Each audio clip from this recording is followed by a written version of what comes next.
So, I was given the go-ahead, and for the people that are here in the room, well, welcome again here to the Palais des Nations, to the United Nations Geneva Library and Archives, and everyone that's online and that we cannot see right now. Let's just introduce really quick the day. So this is actually the first day of the annual session of UN Links. UN Links is the United Nations Libraries and Information Network for Knowledge Sharing. And so this is our very first day, and traditionally we start out with a workshop. This workshop today is going to be on the SDGs. Of course, we all know that in libraries and information institutions, we have a very special role, actually, for that. We try to promote the Sustainable Development Goals through supporting our member states and our users in getting the right information so that they can implement the global goals. And this is what we'll be speaking about today. But I'm actually not here to speak about that subject particularly, but I would like to just introduce, first of all, our Director General here of the United Nations Office at Geneva. And she has a little video message for us. Could you please run that? Thank you.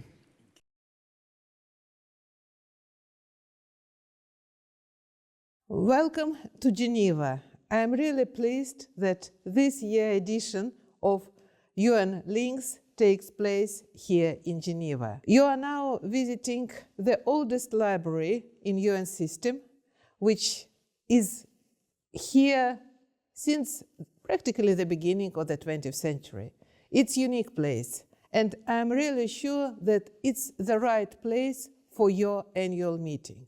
I am very pleased that you came here to Geneva, and you are here to discuss the future of knowledge, the future of knowledge dissemination, the future of your collaboration, and of course you are going to focus on a number of very important challenges for all of us, for the whole UN system. But for you, the professionals in library services, in professionals in information, it's crucial.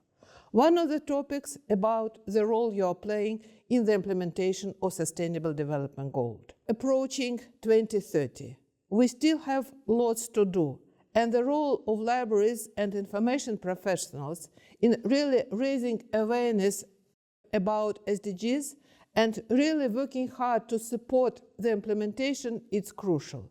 But also, of course, we have to think beyond 2030 horizon. How to make sustainable development a mainstream economic and social development of humanity. On the other hand, you are going to talk about challenges which arise as a modern technology, including AI, are appearing.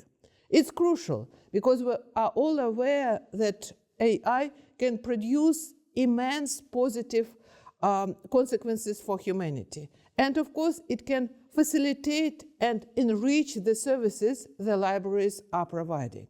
But at the same time, there are challenges. And of course, we have to think how we can improve the skills of our staff in order really to reach these challenges. And once again, I think that the environment of this very classical library, which has been transformed over the last years, especially with the new digital and hybrid way of working, is a very important thing. I think here you can think how traditional knowledge, traditional services will be implemented in the modern age, and how we all together work to make UN 2.0 possible. Thank you, and I wish you a very good and very pleasant stay in Geneva.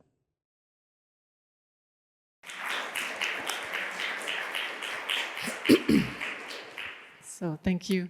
Also thank you for your patience, but these were, we thought, very poignant remarks actually by our Director General, Tatiana Valovaya, who's wishing us all the best for this annual meeting and for the workshop as well.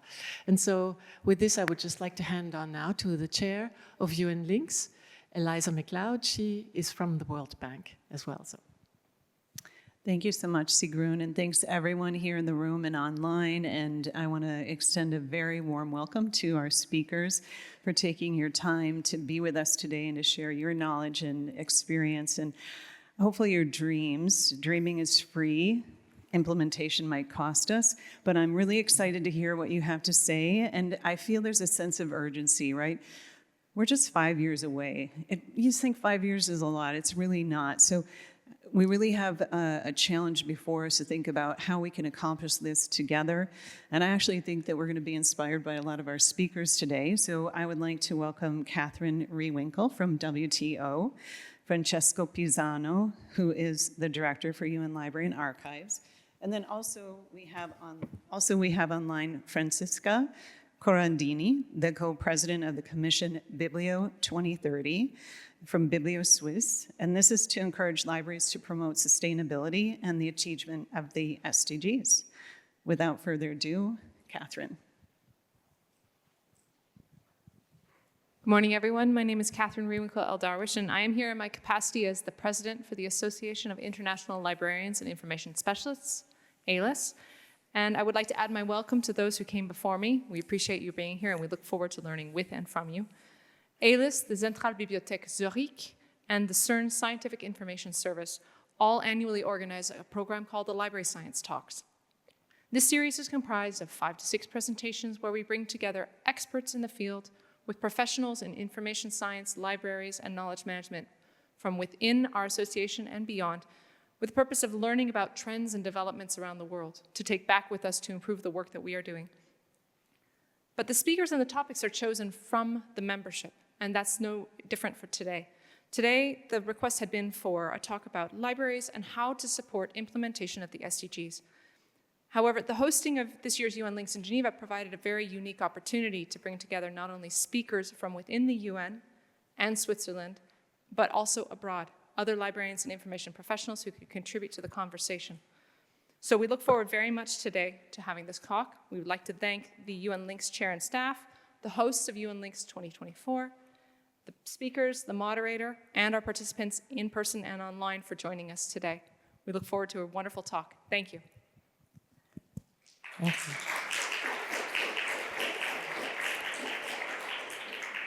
Thank you very much. Hello, everyone, and welcome to today's hybrid session, exploring libraries' role in SDG implementation as we approach 2030.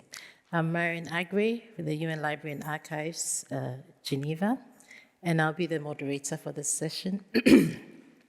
And I'm pleased to be the moderator for this timely discussion, right? We are going to explore how libraries and information professionals can strategically support the SDGs and engage in the UN Pact for the future. Today we have 2 distinguished speakers with us. We have, of course, Mr. Francesco Pisano, Director of the UN Library and Archives, Geneva, and he is going to talk about the UN perspective and also the Pact for the Future. And then online is Francesca Corradini, co-president of the Commission Biblio 2030 at Bibliosuisse, who will discuss practical implementation and local initiatives. Before we start our discussion, a few housekeeping rules. As we said earlier, please mute your phones. For those who are hybrid, who are online, you can pose your questions online and mute your gadgets. And then also, please raise your hand if you have a question here in the room, and our colleagues will pass the mics to you to ask your question. So let's get started. I'm going to start, of course, with Francesco, since he's here with us in the room. And the first question is, from the UN Library's perspective, right? How does the Pact for the Future reframe or reinforce libraries' role in achieving the SDGs? Thank you so much. Again, welcome to all of you. Good morning. I met some of you during the coffee, some of you at the opening this morning, and I met some friends that I haven't seen in years, so it's such a pleasure to be here. So, yeah, let's have this discussion because it's important. I think before I answer your question, Marian, I would like to draw attention to two meta dimensions of the Pact of the Future, because it delivers various things for various people, member states, but also the world. What it delivers to us, I think, as knowledge professionals, is in the way we may read it in this time and age of ours. We may read it as not enough seeing what's happening, but I actually force myself, I've been intentional in reading it in this positivity. There is a dimension of positivity in the Pact of the Future that echoes what we had done with the SDGs.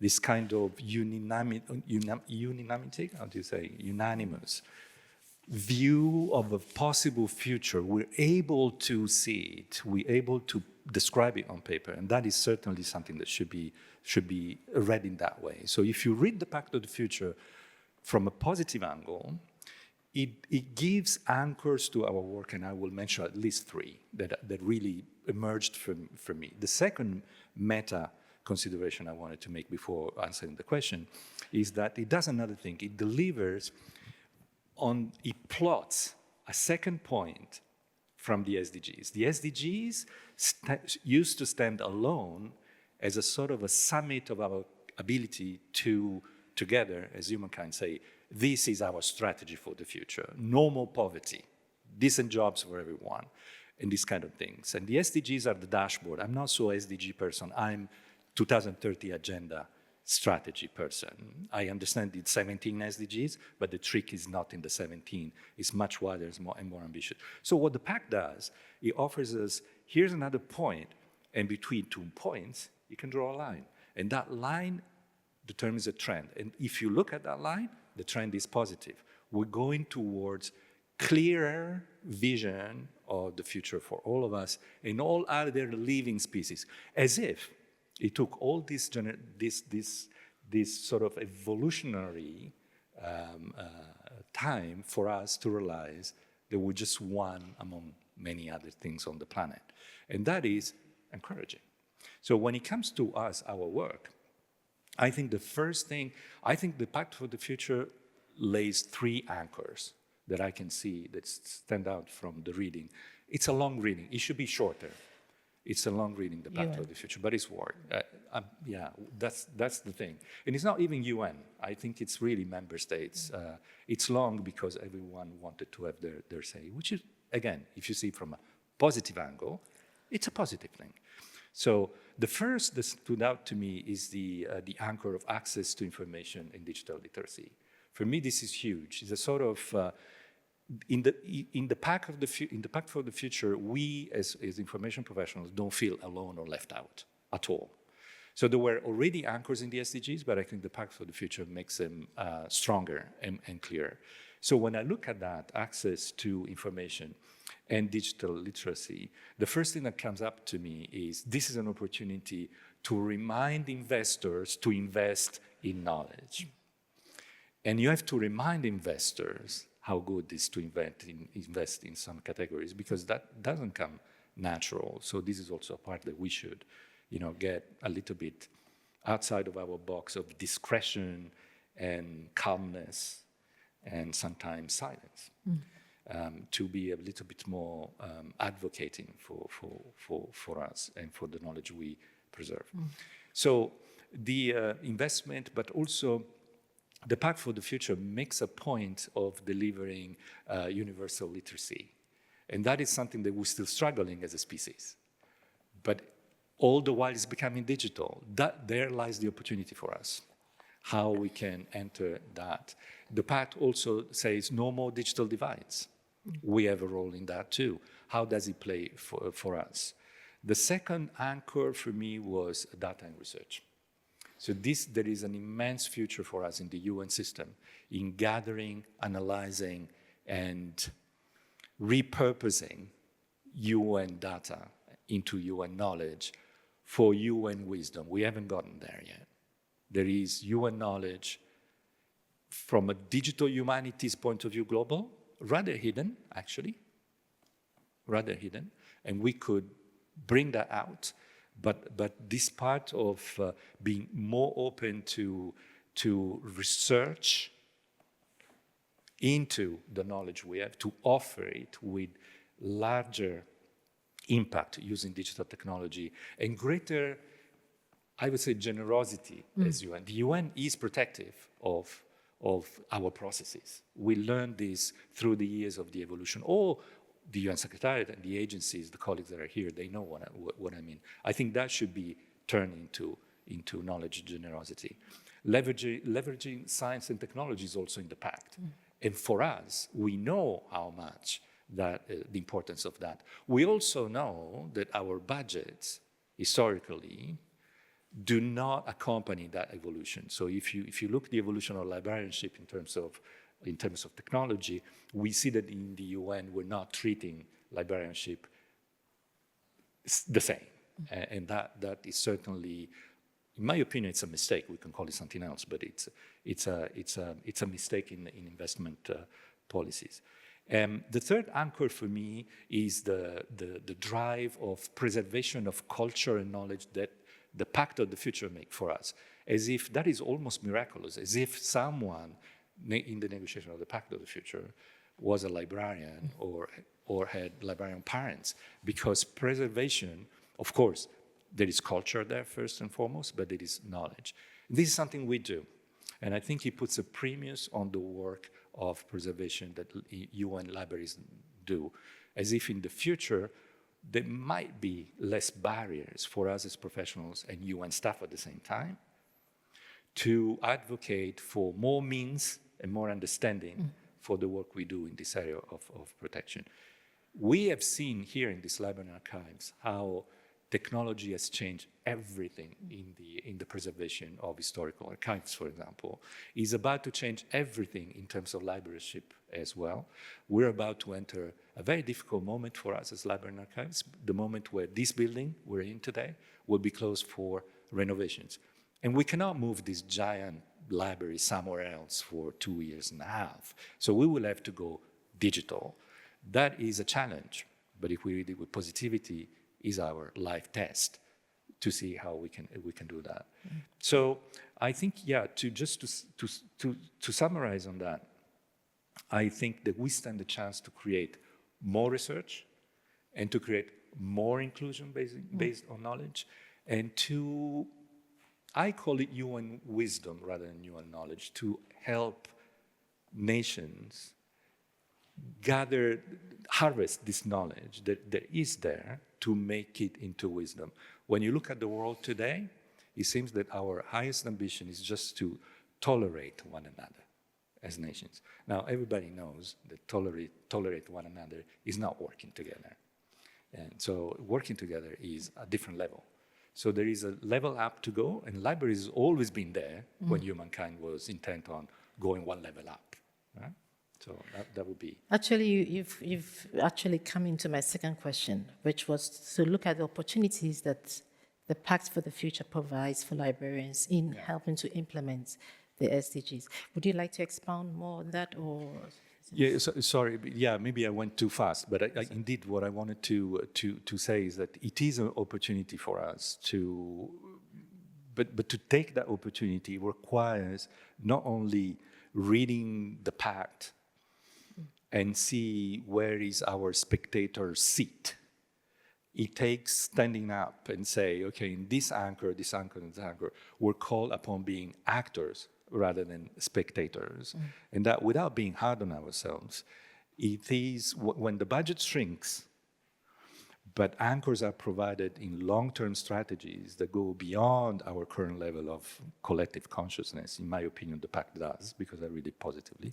Then that's the time to sort of wake up and say, okay, what is this thing demanding of us? What is the Pact putting on the table as opportunities? We mentioned a few. But also there is another one that is perhaps more low-hanging fruit, is that when the Pact of the Future links data information to sustaining the SDGs in the 5 last year, but the SDGs will be here to stay. The SDGs don't go away in 2030. 2030, we may assess where we're at, and we know where we're at, and we're not very good. But being aware that you're not very good is the one single thing that makes you wanted to be better. So that, again, it's a positive thing. Of course, we are accumulating damage and collateral damage in the process, but the opportunity is there. So the Pact of the Future has this data and information to sustain SDGs. So it links us as data information managers. It provides already the link. So we have to, the way we show up and the way we are with that challenge will also, in my opinion, change or not. The way the UN system looks at us as libraries, because that has to change. The way the UN system looked at technology, I was already in the UN system when there were very vocal advocates that email should never replace fax, because a fax is a formal official act, and this email is used in the private sector to exchange blah, blah, blah. I was there. I can probably dig out the very serious memos signed by very serious people. Things change. Yeah. Yeah. You do. Thank you. Excellent. Excellent. So, Franziska, is she? Hi. Hi, Franziska. Hi. Okay. So, I wanted to find out from you what are some of the successful examples of how Commission Biblio 2030 has helped to implement the SDGs and reinforce it. Thank you very much for your question. Biblio 2030 is in contact with very different kind of libraries. I just hear my echo, so I have to turn down your volume. Please make a sign with your hands if you want to ask a following question on anything. So now I can talk to you. We are in contact with very different kinds of libraries. You name all the libraries in Switzerland, or at least a lot of the libraries. And so we see a very wide range of library works, library fields, and also activities. So I think one of the best example is our guide. I don't know whether you can see it. It's a guide with best practice examples on sustainability for libraries. And it's just an excellent work because it directs all the different library types, and it addresses all the SDGs.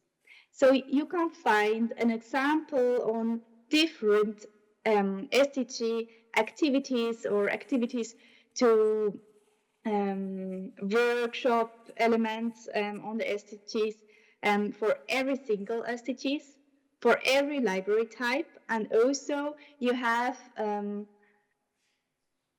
ranks on how much budget to spend on it, how much time it is going to cost you.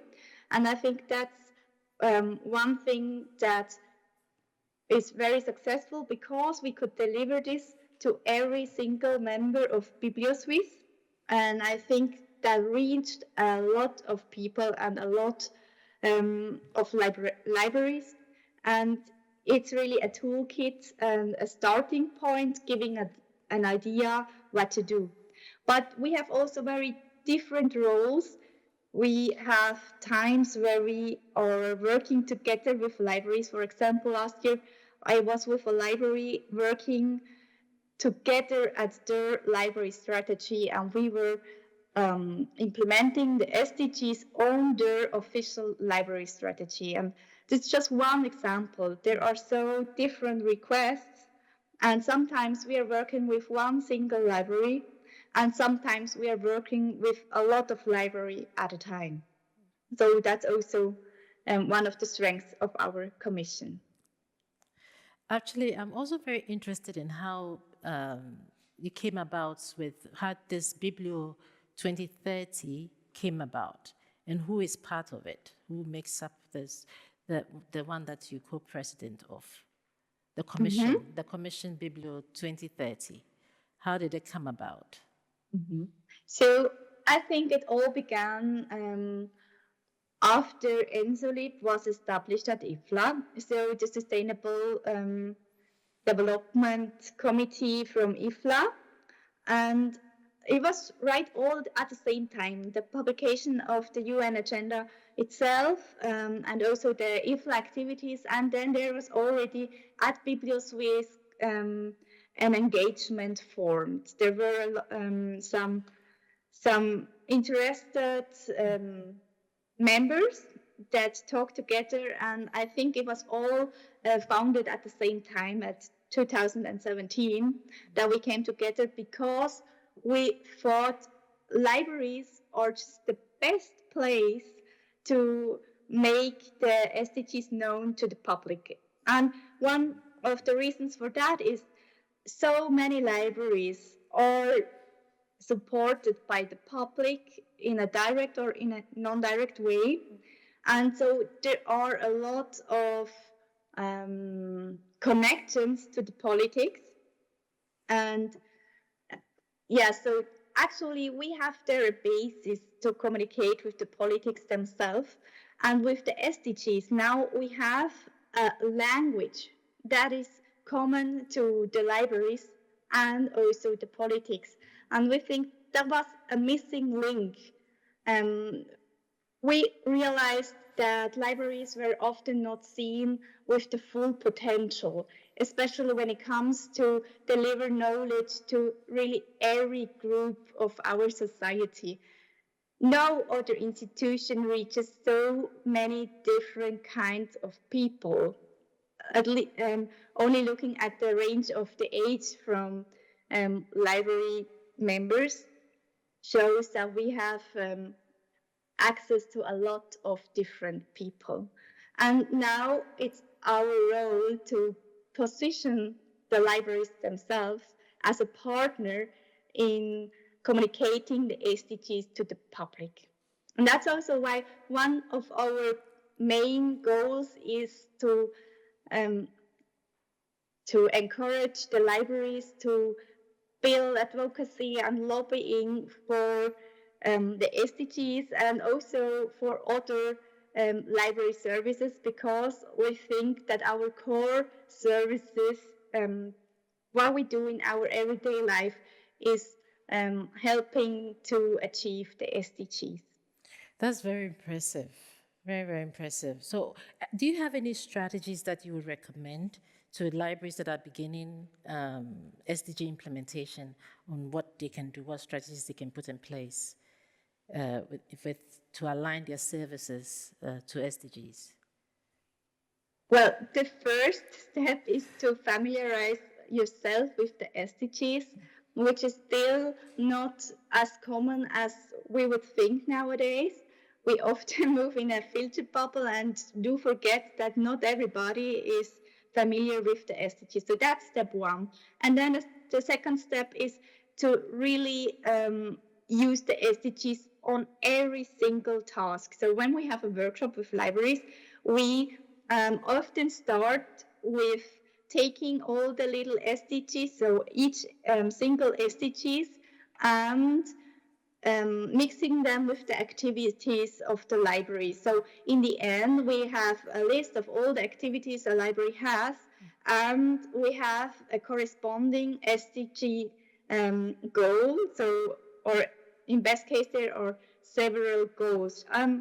I can tell you a little example. I will just go to that.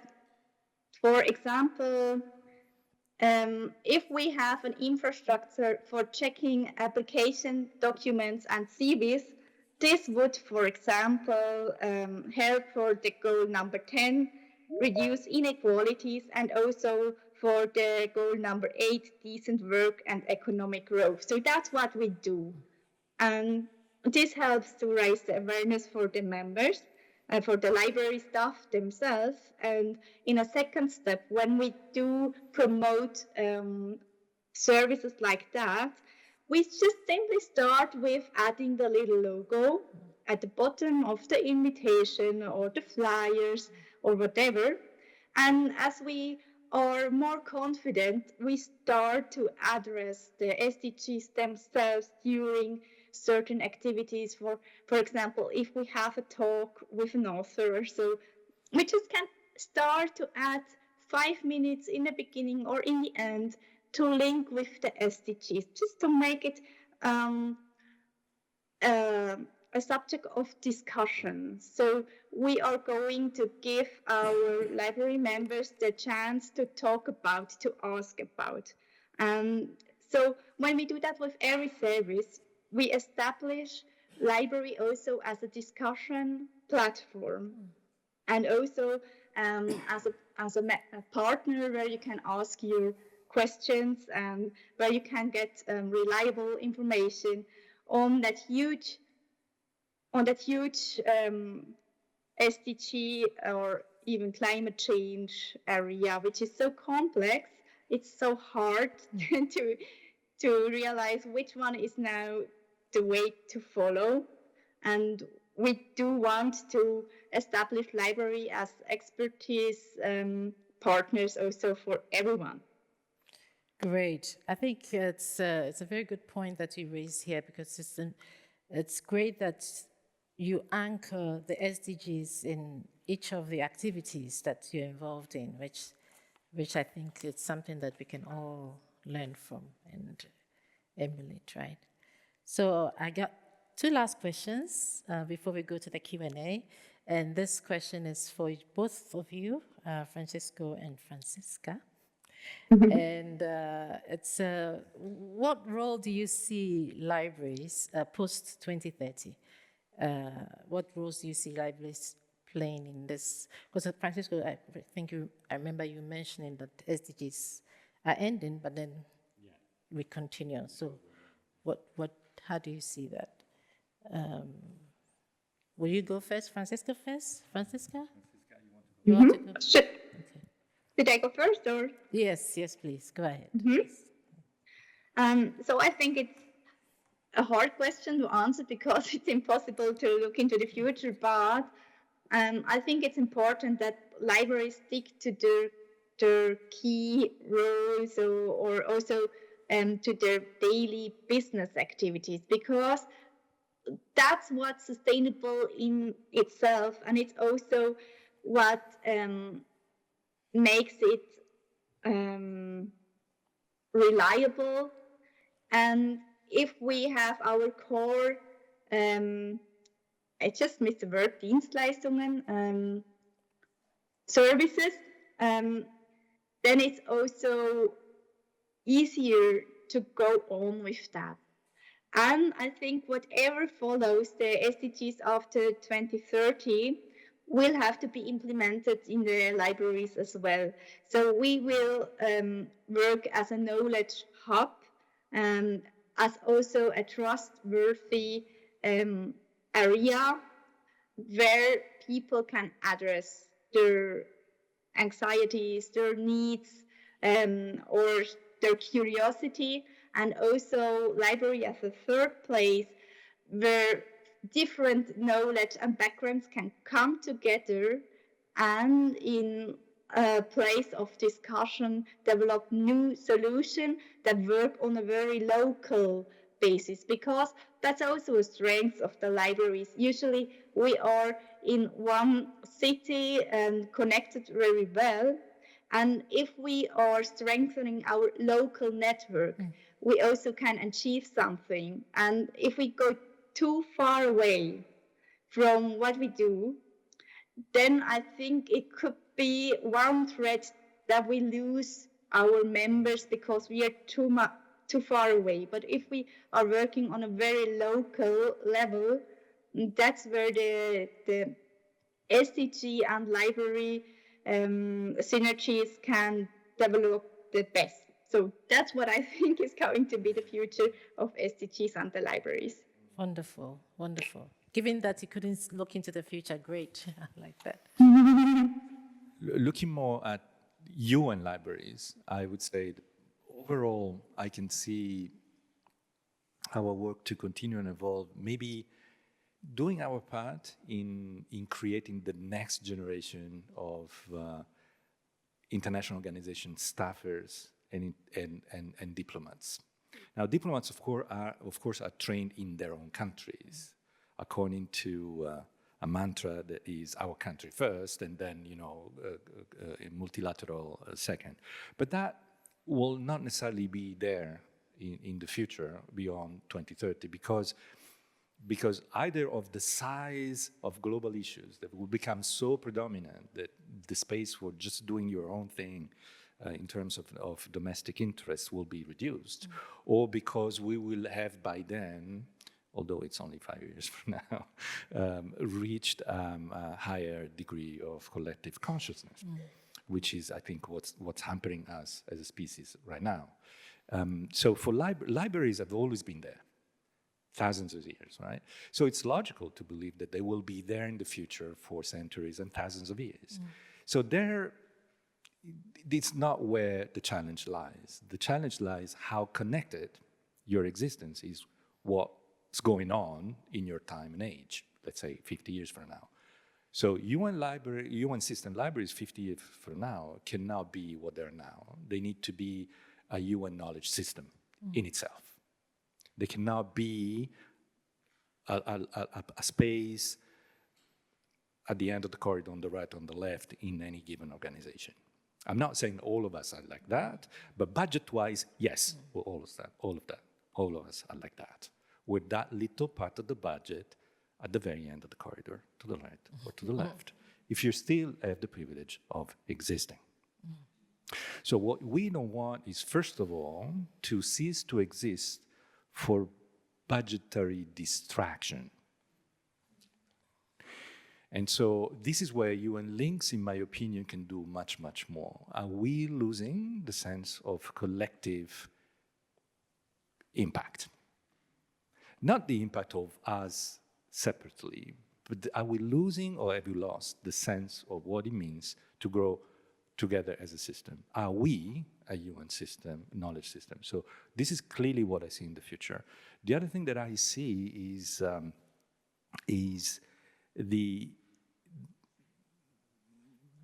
the advent of this lifelong learning. That in a way we'll have to come to terms with how we do education, again, nationally, breaking down nationally. This is impossible if you look at knowledge and technology today. It's impossible, it's unsustainable. It's like having, a different strategy for each university in your country. It's unsustainable because knowledge has mercury effect. Knowledge is like liquid.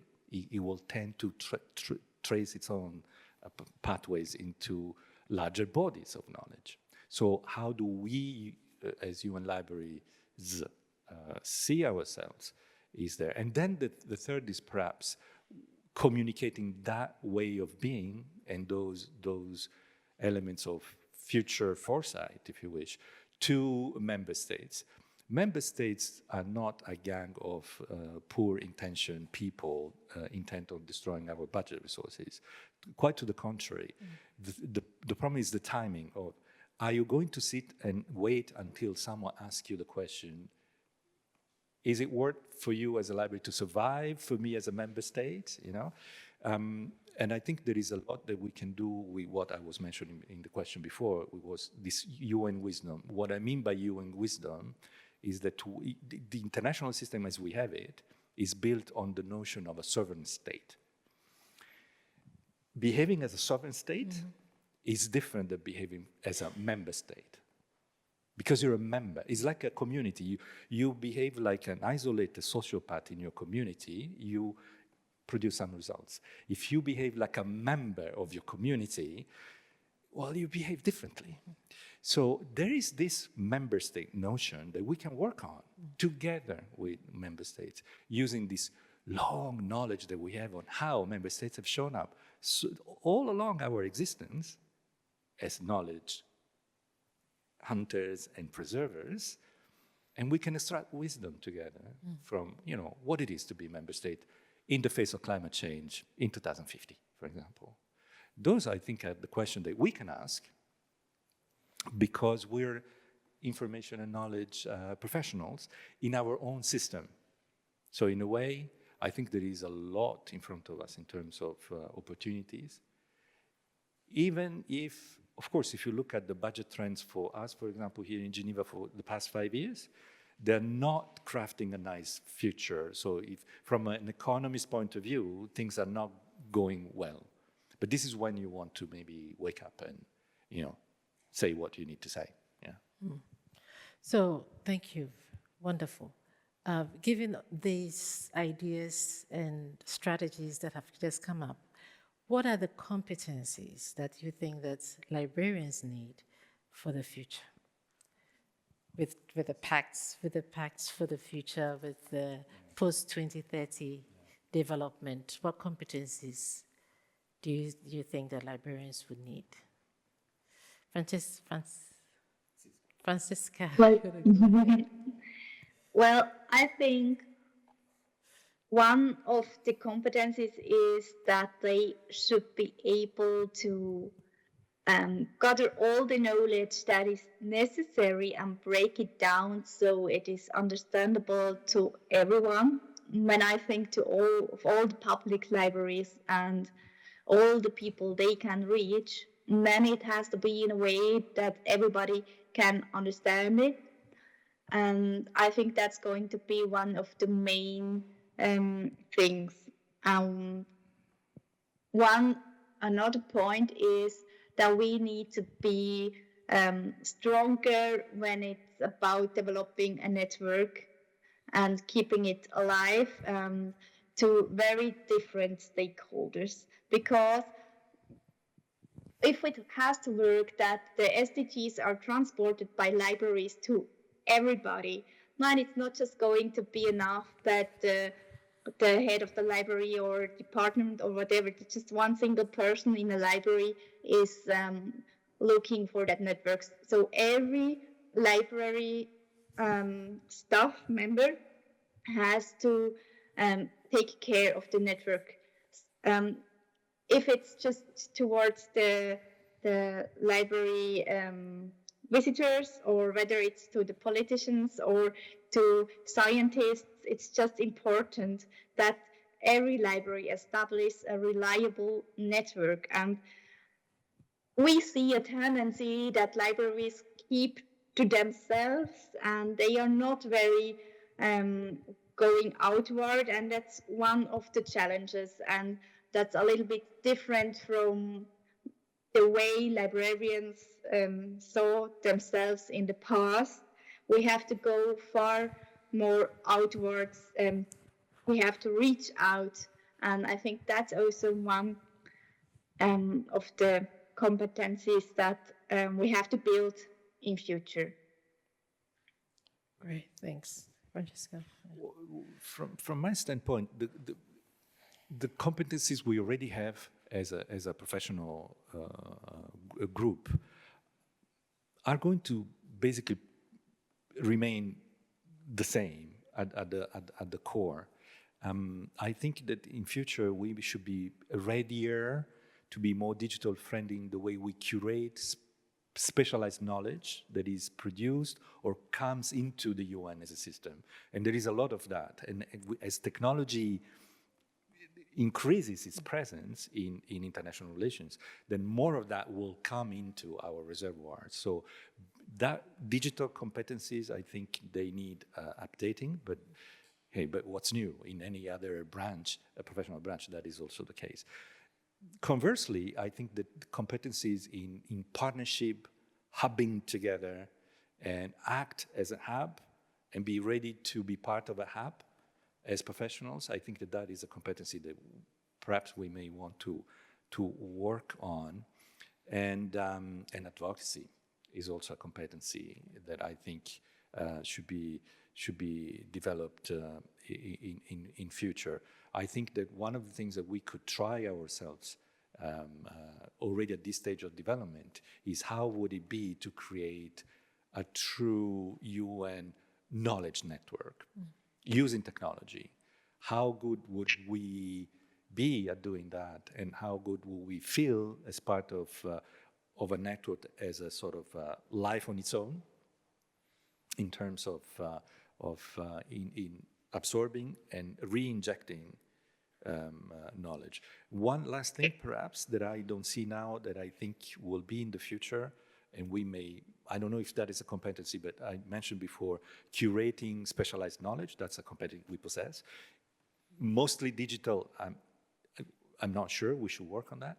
But then there is logically something that awaits us, I think, in the future, is to redeploy UN knowledge where it's needed.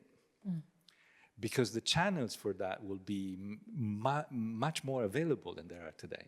Today we have more formal channels, so we redeploy knowledge through Secretary General reports to the General Assembly, for example. But that is just the beginning of it. It's actually quite primitive. It has worked for the past. Nothing indicates it will work in the future. So redeploying specialized knowledge kept by the UN as a system, where it's needed, is technologically more and more possible. So that call will come on us.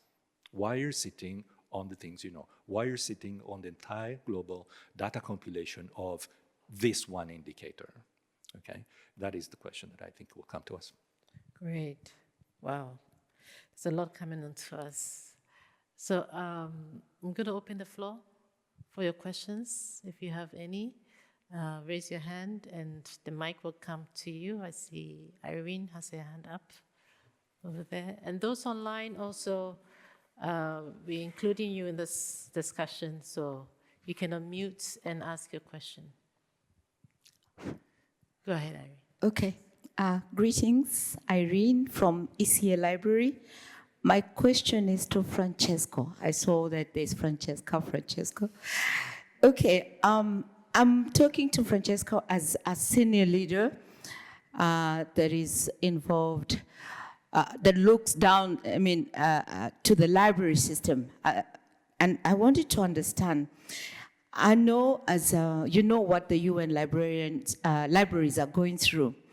I liked what you said about collective impact. And as you said, the libraries have evolved. We're no longer talking about just libraries and our traditional services.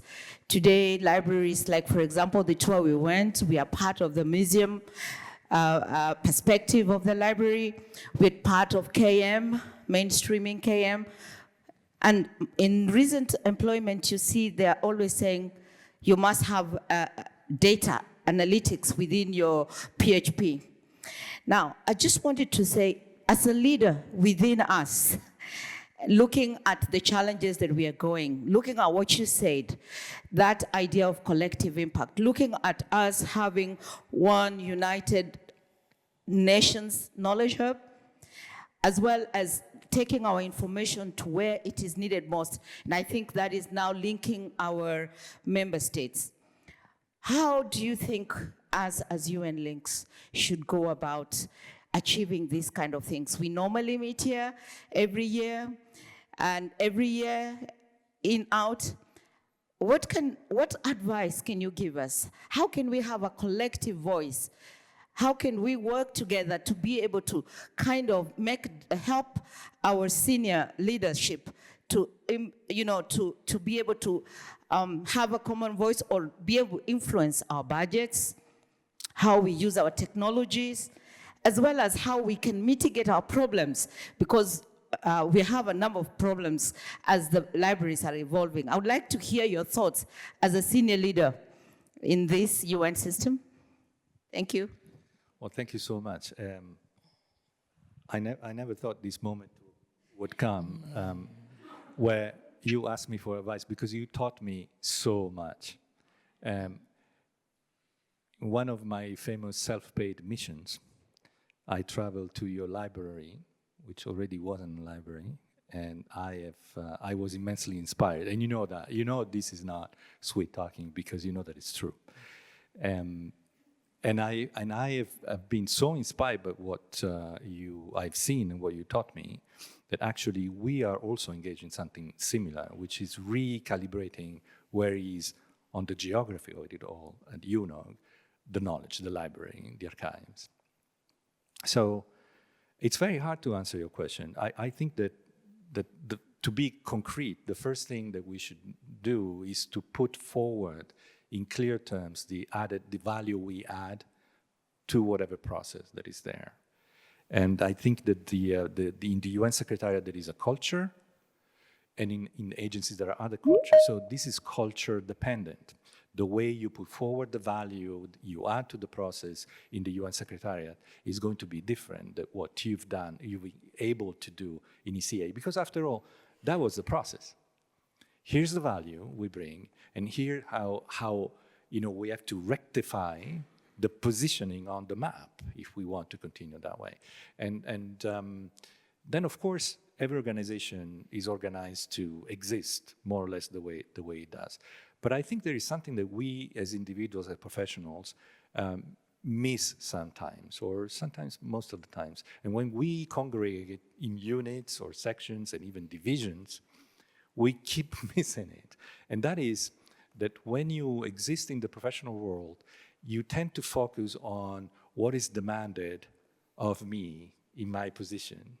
So I ask myself, what is demanded of me because my title is Chief Librarian or Director of Library and Archives? And then my ego does the rest. Of course, I get prepared not to be dismissed. I get prepared, etc., etc. And the same for Marian and many of you. And that is all fine.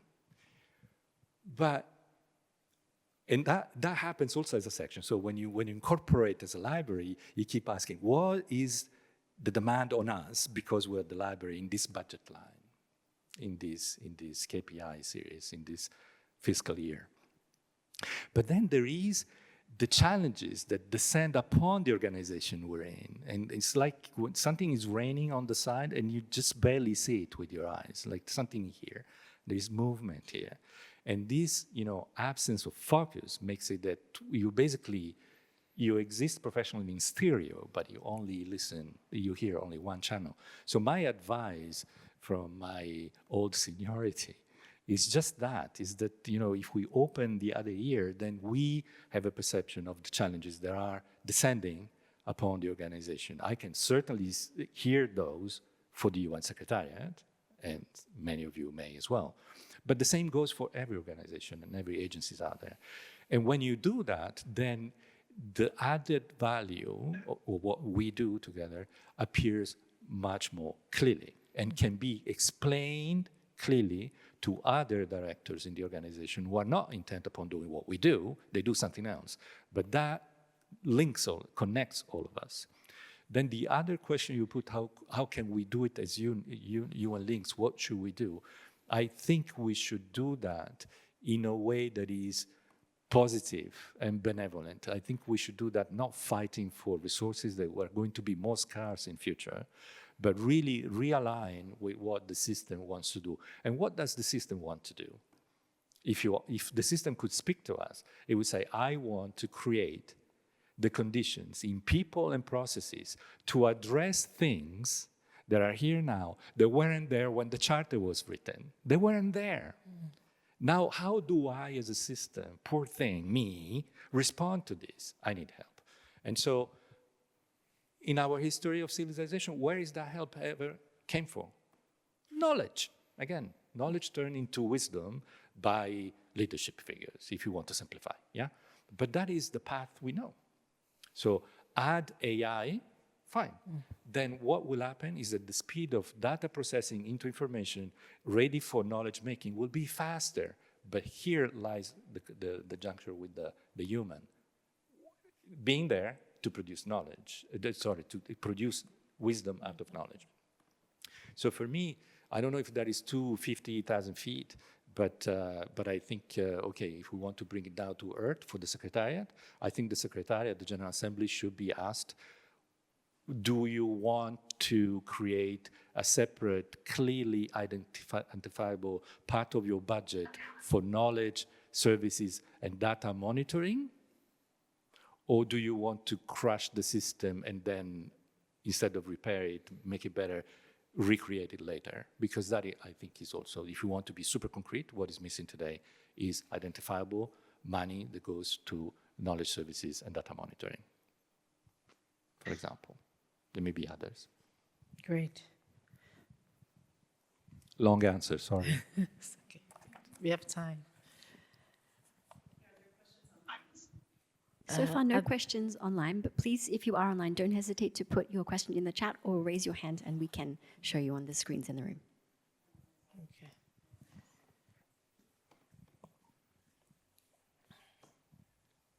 This can be for either of you, and I didn't hear anything about generative AI, although I heard about curating specialized knowledge, and I'm curious what your thoughts are about using AI and leveraging that and how that might help us and accelerate some of the goals.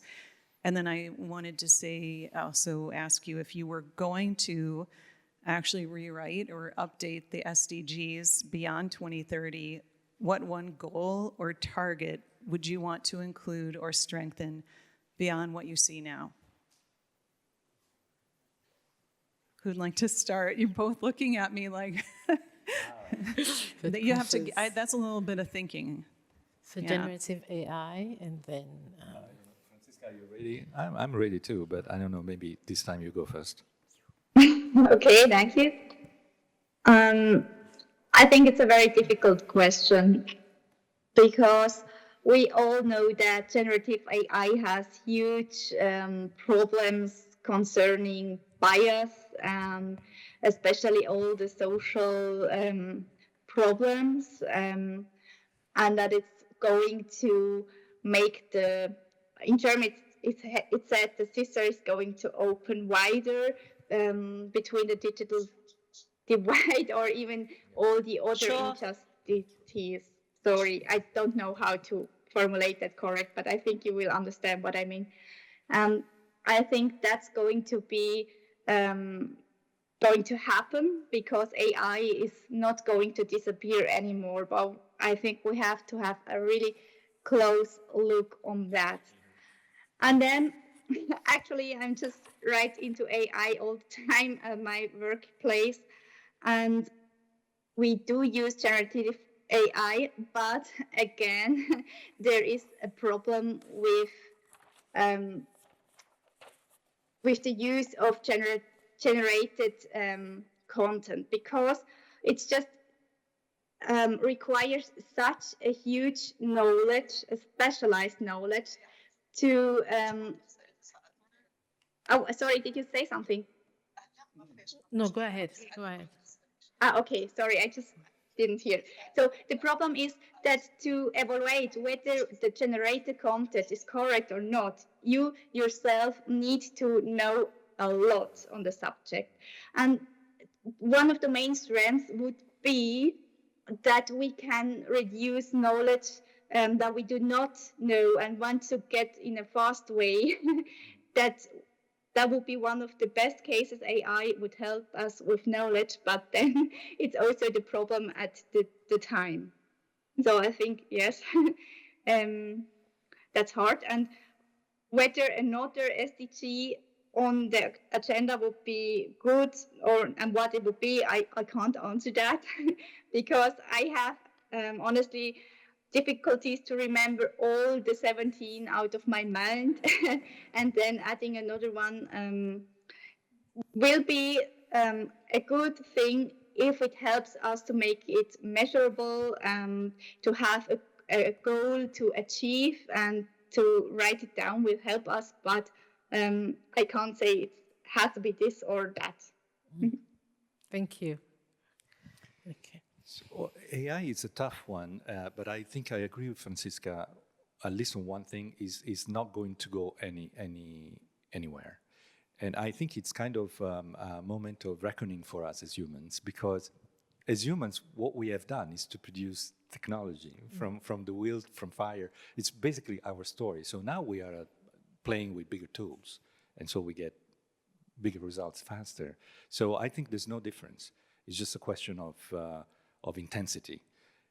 I don't think it's a choice for any professional discipline, especially in ours, to just wait that it percolates in the system through some institutional channel.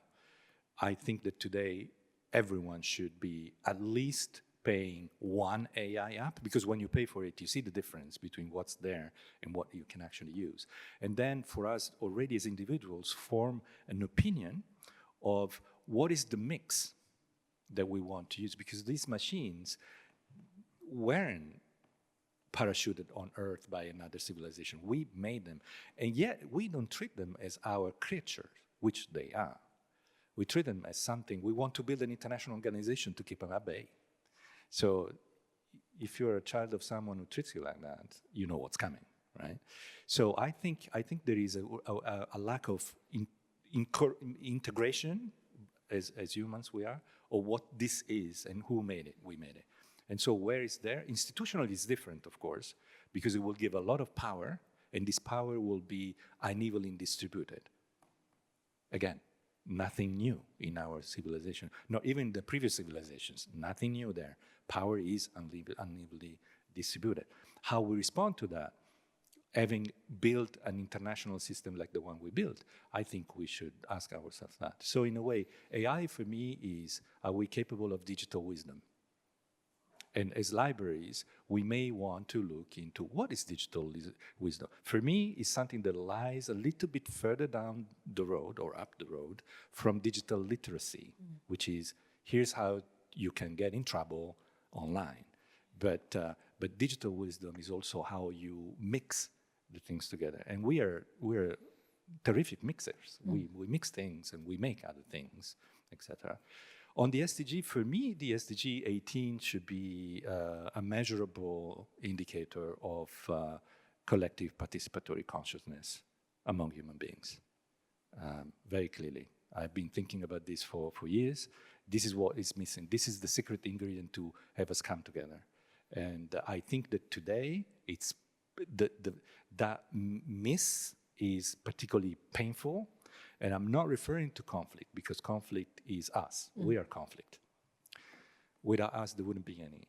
But there is this kind of pain that comes from getting the system wrong. And let me just add, and then I'll conclude. You can tell that here, this really drives me, you know. But which is this: we are part of nature, okay? But how nature does things, it's always in the interest of the collective that you can call nature. So when nature kills or sacrifices, it's doing work for everybody. And we do exactly the opposite. And so that would be the SDG. Can we measure the state of our primitive mindsets collectively? And make it better. Is there traction there? Is there something? Is this pact of the future moving the needle in terms of collective consciousness? Yes or no? Even if it's half an inch, we could go, yay, we're doing something for the famous future generations that ended up in an annex. Yeah. Interesting. Thanks. Any more questions? Yes. This. Thank you. Good morning. I'm not so sure whether this question should be directed to everybody here and not only those that we're engaging with right now. We all have different challenges in our work environment with regards to budget, or there are common concerns around budget constraints. How do we as UN links, how do we as professionals in the information and knowledge environment ignite support or garner support from leadership with regards to budget provision? Yes, we do understand that we cannot always get what we think we need or what we think we want, but as a collective cannot develop a standard of what are the basics of the basics, just so that we can all have the same standard or the same frame, for lack of a better word, so that we can all have the same bones, the same skeleton. And I think once we have established something like that, so that at a base level, all the UN agencies provide the same support in terms of getting, the basics in place. And we can also go a little bit further to identify the second stage, like if we move from just the basics, what will be then average provision, and what will be the Rolls Royce for those who have funds available to provide for more. And I think in that way, we will then be more or less on the same path, and we will then be able to move forward as a collective. And we can even take it into the technology space as well to indicate what are the types, because we cannot list the names of the systems, but what are the types of the systems that each center, each library, or each information management domain, depending on how structured we are differently, what types of those systems we can have, and what are the other things such as your AI that we can use to do our work, like auto-indexing, you name them. What are those AI tools that are available to just help us do our work, but that does not necessarily transform into the space of the users that we serve? Well, I can certainly talk from a first of all, yes, your question is to everybody, because we all have budget constraints. We have had budget constraints forever, and they're different, and the reasons may be different. The dynamic is the same, maybe the trend, but so I'm just one voice among all the others. And then I wonder if Franziska can maybe elaborate on, is there outside the UN system also budget constraints? We know they exist. So the first, I would have, when I look at Franziska, I wonder, how is it in our world? Is there something in our world that we could imitate? After all, budget things and constraints are present in every part of the public sector. So how do we go about it in this country or in this member states or in this other industry? We could also learn from that. The other thing that comes to mind is that how are things changed? Well, we need a movement then. We need a movement of professionals who know what is at stake and what will go amiss if we continue on that trend, by which time, which is pretty easy to guess, given the fact that the descending trend is at such an angle that I could make that prediction for our budget within 5 years, for example. But then at least avoid that we are told, but why didn't you say it? And so this is something I would certainly advocate for a UN Links offspring that would be called sort of knowledge movement or something like that, to tell leadership what they're playing with. Then, of course, there is the delay in every organized society manifestation, including organization, especially international organizations, a delay between the felt need and the action and the impact of that action. So we're up for bad times. Now, how much do we want to be affected, and how much of that should be referred up to leadership is a choice we make every day, every year. When we sustain the budget writing efforts, every year we make that choice. And so maybe something should be adapted there, and it starts with us. Great, thank you. Okay, go ahead. Yes. Well, I can say that in Switzerland, I think we are a little bit privileged in the sense that there are not as many budget restraints as there are in other countries. But also here we do have the budget restraints.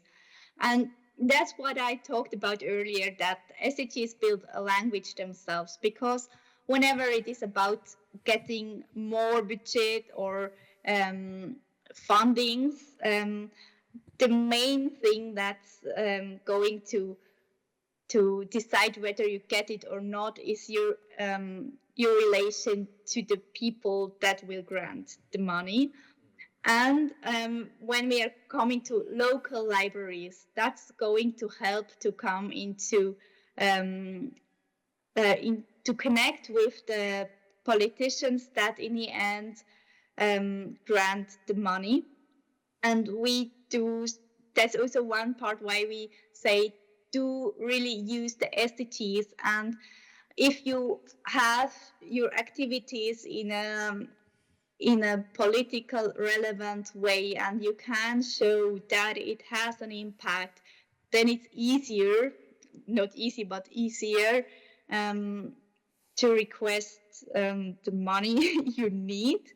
And it also will help if you are connected with other scientists or whatever, or just people, you have a better program. Maybe also within the institution, if the other people see the value, they will lobby for you. So, well, I think you all know that, but we think that's one way to cope with budget restraints. Great points. Yeah. Thank you. Any more questions? Any questions online? No. Yes. So yeah. Thank you. My name is Zuhair from Esqua Library. I'd like to add to your survival formula, and this is my personal observation. Like looking at the challenges over the past 30 years, they are almost the same, like resources shrinking, pressure on our skills development, less and less resources. But what we are missing, and this is again my personal view, is that engaging with our communities. I don't mean here designing services for them, but designing services with them, involving them more in developing new services, being part of the planning process. And I think this is maybe for the SDG for the next 6 years and evaluating our work. I think that's where our turning point. Throughout history, I've been in this domain over 30 years, always we have to prove our competitive advantage. And we tend to be busy to forget on this element. At least, as I said, from my side, I've been looking in different, situations that we forget to involve our community in planning services. So developing service with them, not for them. So I don't know what you think, Francesco, on this. Thank you.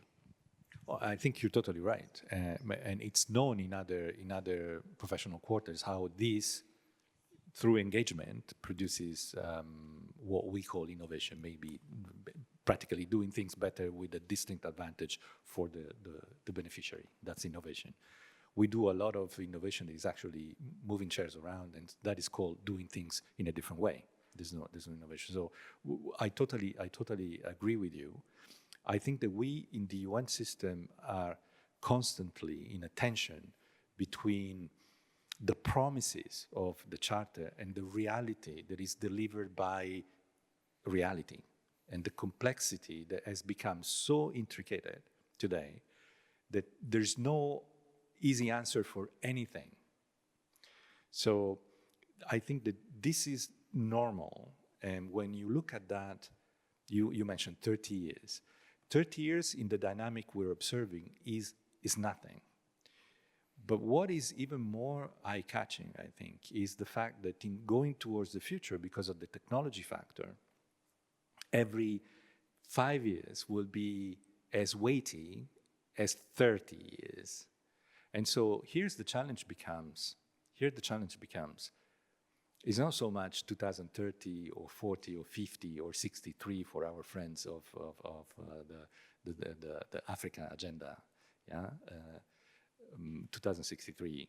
It becomes how many hits can our commitment take before it gets broken or fades so much that it's not implementable anymore.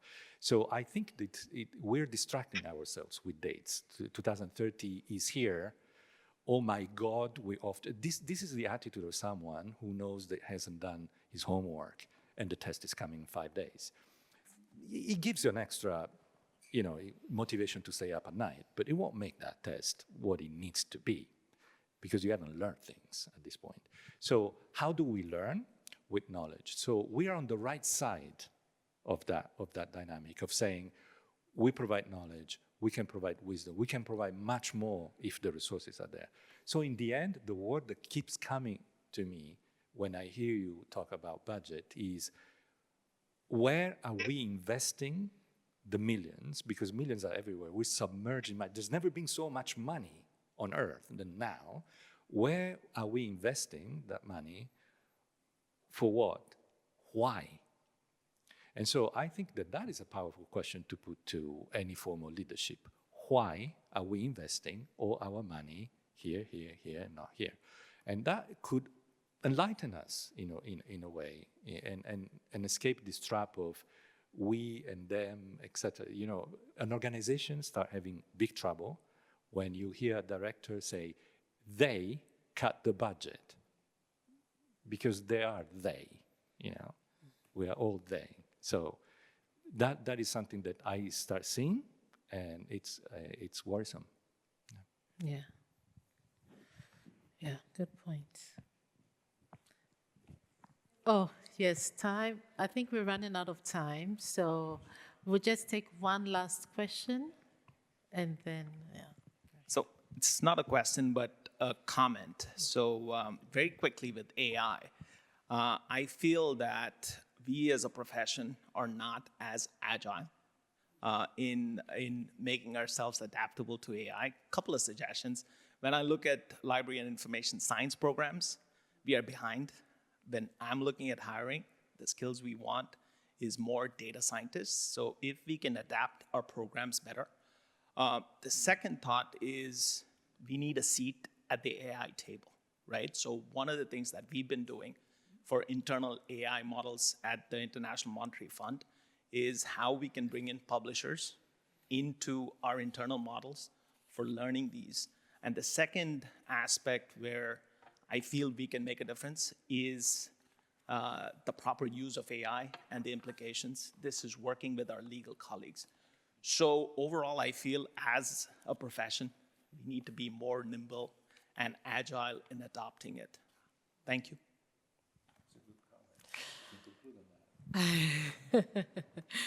Good.